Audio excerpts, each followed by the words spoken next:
What's up, guys? Today we're going to be talking all about the heroes for hire. We're going to be answering a bunch of questions, including exactly how strong are these guys in Alliance War, what makes them as strong as they are, and how do you beat them? We're going to cover all that and more. So let's get into it.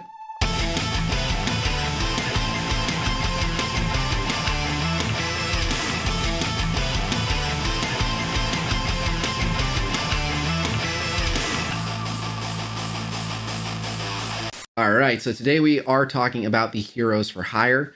And of course, the first question we have to answer about the heroes for hire, how strong are they in Alliance War, specifically on defense? The answer to that question, they are the single best Alliance War defense team in the game. Period. End of story. They are number one, and it's not even a close second. So I will, of course, expand on that. I'm going to show you from the first and only war that I have had them on war defense so far. And I made my Heroes for Hire very strong with support of the stream community. So shout out to the viewers on Twitch. We made a pretty strong Heroes for Hire because I have been telling people for a while these guys are going to be very, very mean in Alliance War defense. So I'll show you what I mean. This was the very first attempt on my Heroes for Hire here, where you can see that they repelled a Dr. Doom, Silver Surfer, Kestrel, Yo-Yo Black Bolt team. I'll repeat that. That is Dr. Doom, Silver Surfer, and Kestrel all on the same team. And they could not touch the Heroes for Hire. So, if that gives you an idea of how strong they are in war defense, they are insane.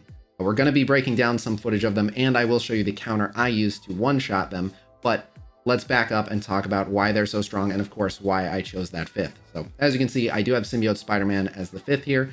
There are a couple good options, but for example, I have been getting asked quite a bit, why don't I just put Dr. Doom as the fifth on this team? And the answer is because the Heroes for Hire are a very strong war defense team on their own. And then separately, you can build an entire war defense team around Dr. Doom, which is also very scary and will require them to use a lot of top characters. So it's better to have two very strong war defense teams as opposed to just one. So yeah, again, you can see what this team repelled. They didn't even need Dr. Doom. So I did go with Symbiote Spider-Man because he is a city hero, so he benefits from the healing from Iron Fist. And he's essentially the one they have to go after first because he's not going to have any charges or anything. And he still has a ton of health. He still has some base drain, if I'm not mistaken, and I know that he has some dodge chance, so he's very inconvenient to go after as it is. And if he's ignored, he can extend debuffs, he can put defense downs, and of course he has a really big unavoidable stun with a bunch of slows, so yeah, he's quite the nuisance. There's really one other character that I want to try on this team as well, and that is Miss Marvel. I think Miss Marvel will be an amazing fifth. Also a city hero, she'll assist on Iron Fist and on Calling Wings turns. She's self-healing, she gets the deflects and all that, but most importantly, she'll jump in with that taunt whenever someone gets dropped below 50%, so she will constantly be redirecting their attention. And again, she's not super fun to focus out first, so I do want to try her variant as well, but my Miss Marvel's not that strong, so I went with Symbiote Spider-Man. But I'm going to take you through how my team performed on war defense. And again, this is the only war that I've had thus far where I could run the entire team on war defense, but let's check it out. So they do repel the Surfer, Doom, Kestrel, Black Bolt, and Yo-Yo. The next attack here, this is another combat cancel. They tried Kestrel and Silver Surfer with 3 members of the X Factor, including the Dad Bros. They had to combat cancel that. Then they brought in the Dad Bros, Zemo, Kestrel, and Ultron, and they were able to successfully drop Symbiote Spider-Man. So every attempt on them going forward is now essentially a 5v4. So here's how that's going. They go into the 5v4 with the same team from earlier, Doom, Surfer, Kestrel, Yo-Yo, Black Bolt, and they are unsuccessful. They have to combat cancel. It gets boosted again. That's my alliance mate. And then so this time they decide to bring in a team that has the ability to revive, some answers for the debuffs. So they bring in Scientist Supreme with Yo-Yo, Black Bolt, Surfer, and Doom. They have to combat cancel again. Then they bring in this one, the most confusing, in my opinion, Doc Ock and Electro with Black Bolt, but not Yo-Yo. Then they bring in Ultimus and Surfer. So yeah, naturally that's a combat cancel. Then they bring in the same team again. I don't know why they keep trying the Doom, Surfer, Kestrel, Yo-Yo, Black Bolt, but that is what they're trying, and it's another combat cancel. You know what they say, if at first you don't succeed, try the exact same thing over and over. Actually, I don't think that's what they say, but anyway, that's the strategy they were going with here. They mix it up and they bring in Red Guardian along with Baron Zemo, Kestrel, Surfer, and Nick Fury. Again, naturally, that's a combat cancel, and they're approaching 200k punch downs with that team at this point. Then they decide to just commit to blowing some charges, so they bring in a 3-piece Astonishing X-Men with Kestrel and Silver Surfer, but no kills, and again, they do save that attack, so I hope they at least got some charges off of them, because that's a lot of characters wasted. Still the 4-piece, this time they bring in Shadowland for 100k punch down, and that's a combat cancel, but I guess they had successfully taken enough charges off of them and recognized that if they'd played it a bit differently, they would be able to win that matchup finally. So they do eventually bring them down by bringing in Shadowland to fight the already weakened 4-man remainder of my Heroes for Hire. And that was the 11th attack on them, I believe. So a lot of war defense wins from this team, and they are getting hit with various different permutations of the strongest characters in the game. So that's about how strong they are. All right, so we're going to be taking a look at how this team functions specifically on Alliance War defense, what makes them so scary, and we're going to be breaking down footage of Shadowland attacking into them, and Shadowland right now is the #1 war offense team in the game. You can make some really crazy hybrid teams that are a little bit better, but generally speaking, especially synergy teams, Shadowland, the top war offense team, and they're actually attacking into a weaker version of the Heroes for Hire in that they will have Jessica Jones as the 5th, and she's just not a strong choice for war defense. Pretty easy to just focus her out and she's gone. And they're just 4 of them. So anyway, we're going to take a look at this, but a big part of this is as soon as they get a kill, they have a lot of effects that they unleash just by downing an opponent. They have the offense downs from Colleen's passive. They randomly get speed up from Misty Knight's passive. So Luke Cage, 1,000 speed bar on spawn, instantly 2-turn defense up. And at the end of any Hero for Hire turn, you're having Colleen attack, and she's going to keep attacking whoever has the highest damage. Now Shadowland, very, very fast. So they're getting a lot of attacks here. They are going after JJ first, and I kind of like this move, and I kind of don't, because on the one hand, downing JJ hasn't really taken any power away from them, but they were able to do it very quickly, and now they don't even have to worry about like a JJ special. And the reset went to White Tiger anyway, so they didn't even really lose more than like 1 turn. But as you can see, a lot of damage going out to White Tiger because Colleen Wing is essentially going to keep attacking her. Putting debuffs on these guys is not super productive because as soon as they drop below 50%, their charge mechanic is insanely powerful. I'll simply say that. As soon as they drop below 50%, they're gaining 2-turn defense up and a whole bunch of other buffs. They're wiping all the negative effects. And as you can see, Colleen Wing putting out tons and tons of damage. She has a lot of deflect, and anytime they hit into her deflect, she has guaranteed counterattack. So she's just putting out tons of bleeds. But so yeah, as you can see, they're hitting her really, really hard. A lot of counters there, and then she did an AoE, so she is going to die. If you're wondering how their respawn mechanic works, they revive with a very small amount of health, but the turn is over as soon as they revive. And then because the turn ends and they are below 50% health, they full heal in exchange for a charge. So essentially they revive with full health. That's how it's always going to work out. But so, yeah, they were able to remove 1 charge from Colleen, and they're actually surprisingly healthy here. Now they've kind of switched over and started targeting Misty Knight. I'm not entirely sure why they switched targets here, but there is an ult coming out from Iron Fist doing a ton of damage, and then the follow-up attack right there from Colleen. And now you see those offense downs go out, and some speed ups are going to go over to the Heroes for Hire. Misty in particular always giving the speed ups to members that don't have it, but that speed up immediately being taken advantage of by Luke Cage, who is now taunting. And yeah, Colleen is just going to be jumping in and doing tons and tons of damage, but it's really just that it's really, really difficult to do enough offense to kill these guys repeatedly. You know, as long as they have those charges, they're going to keep healing all the way back to full, and even if you manage to kill them, they're just going to revive and then heal back to full. So you just have to kill them over and over. And yeah, as much damage as Shadowland do, and they do, again, just tremendous damage, but it's just not enough. And then the control effects by Misty, also very potent. You see there was a stun there and then an ability block, and Colleen peppering in the damage. And as you can see, she has 2 turns of offense up because she gave up 1 of her charges. So the offense up means she's doing even more damage this entire time, even when it's not her turn. And then as you can see, when it is her turn, she's going to do a ton of damage there.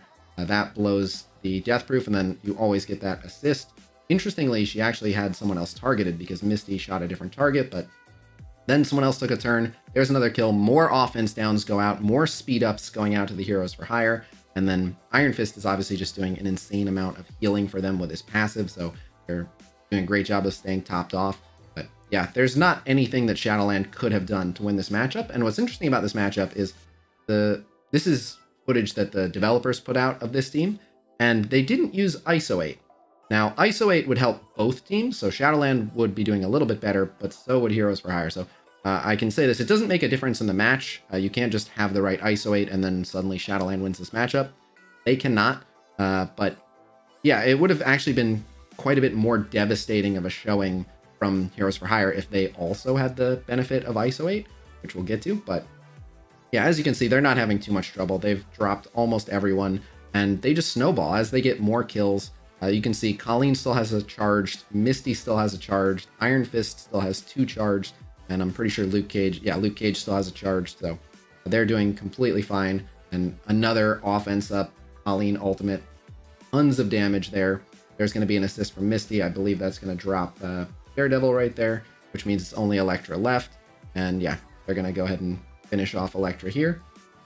I don't remember if she already revived or not. I guess we're going to find out. I don't think so. I think that's the end of her. All right, so now we're going to take a quick look at Black Order giving it a shot, because some people in the previous video had asked, how does Black Order do? They're pretty unstoppable, but it turns out they're actually very stoppable. So this is a very short match, and I'm only going to show half of it because you'll know exactly when it's over. But Thanos actually wins the coin flip and is able to go before Luke Cage, but they actually both get 1,000 speed bar on spawn, so either one of them can go first. But yeah, Colleen immediately takes a swing at Corvus because he has offense up, and then Proxima goes. And then this is really, really big. Misty picks Thanos and ability blocks him, which means there's not going to be a Thanos flip. But as you can see, based on the timing here, it is possible to balance your Black Order to have that hit Cull instead, but it doesn't make a big difference. It all happens right here.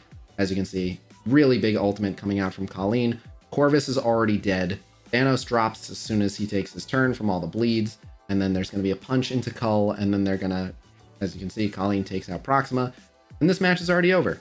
Not only is JJ still alive with full health, everyone still has 2 charges, and so, as you can imagine, the Black Order are not able to successfully 2v5 their way out of this one, so we'll just move on.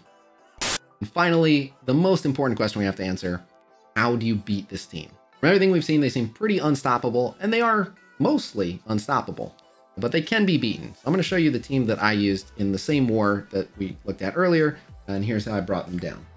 Now, this is a team I used, and as you can see here, we have Kestrel and Silver Surfer, and then 3 Inhumans, Yo-Yo, Black Bolt, and Crystal. And everyone on this team is filling a pretty important role. So as you can see, this is a slight punch down, but it does not have to be. This team can absolutely punch across. This was just the closest, in terms of power, this was the closest matchup I could find. They didn't have a lot of big hero for hire teams that we could face, but yeah, this does work as a punch across. The reason that I have these characters on the team, we have Silver Surfer, whose ultimate is very important here because it removes charges. And once you've removed the charges from a hero for hire character, you can kill them and they will stay dead. And that's very important.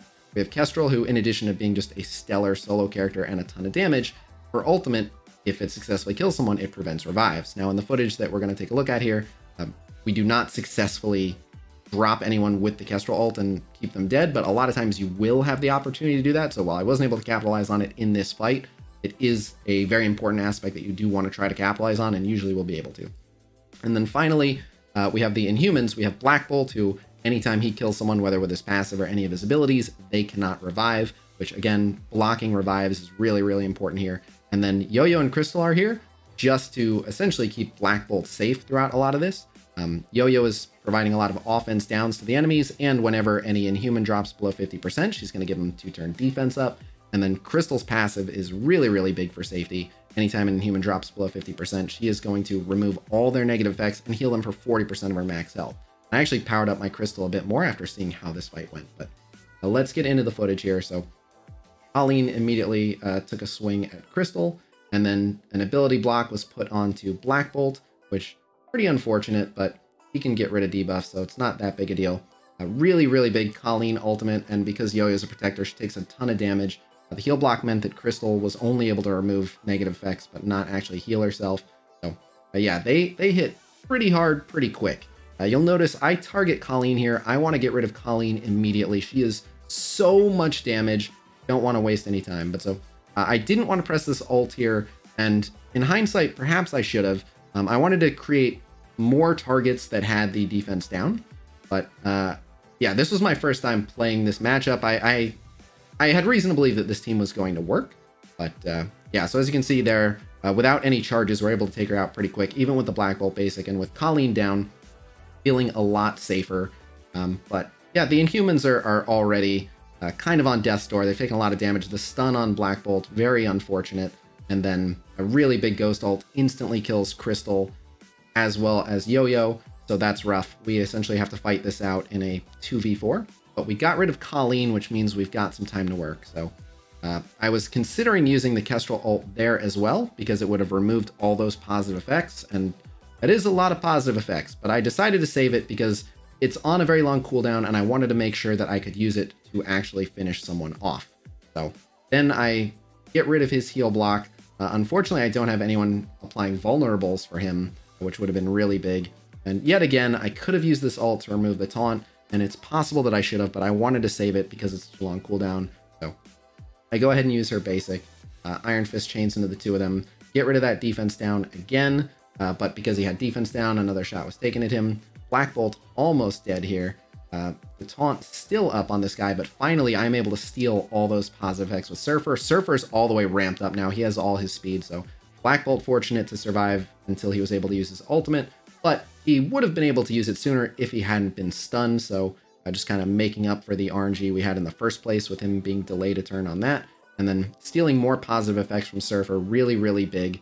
The ability block on Kestrel is not that big a deal because she's able to put defense downs, and she just heals off of any negative effects anyway, unless she's stunned. So now we have them nicely clumped up, and we get a lot of defense downs. It does proc Iron Fist heal, which means that two of them no longer have the defense down. So I decided to remove the 2 charges on Misty with the Silver Surfer ultimate, which had offense up, which is really good.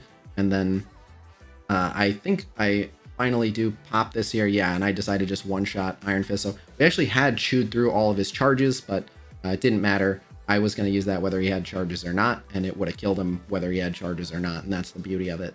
So now we're in a 2v2, and yeah, Surfer and Kestrel are able to ride this out. The contributions from my Inhumans in particular in this match was a little shaky, but they can do a bit more. They happen to get slammed really, really early on, so I've made them a little bit stronger so they can actually hang. But yeah, we were able to save Ghost for last and just take her out, and that was the win. All right, so there you have it. We took a look at my Alliance War from earlier today, both to see how the Heroes for Hire are performing on defense and how I chose to answer them when attacking into them. And we did a bit of a breakdown on why they are so strong. But they are pretty insane. I am working on an all-in-one infographic for Heroes for Hire that should be out in the next few days. But in the meantime, if you have any questions about the Heroes for Hire that were not answered in this video, please leave them in the comments and I will do my best to answer them.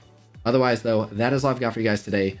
Do stay tuned for an upcoming Epic War highlights. I'm going to try to get a ton of different fights into different variants of the Heroes for Hire. So I'm going to try to have a Heroes for Hire exclusive episode of Epic War highlights if I can put one together. But otherwise, that's all I've got for you guys today. So thank you guys very much for checking out this video. Please be sure to like, subscribe, and block enemy revives. And I will see you guys real soon. Until next time. Peace!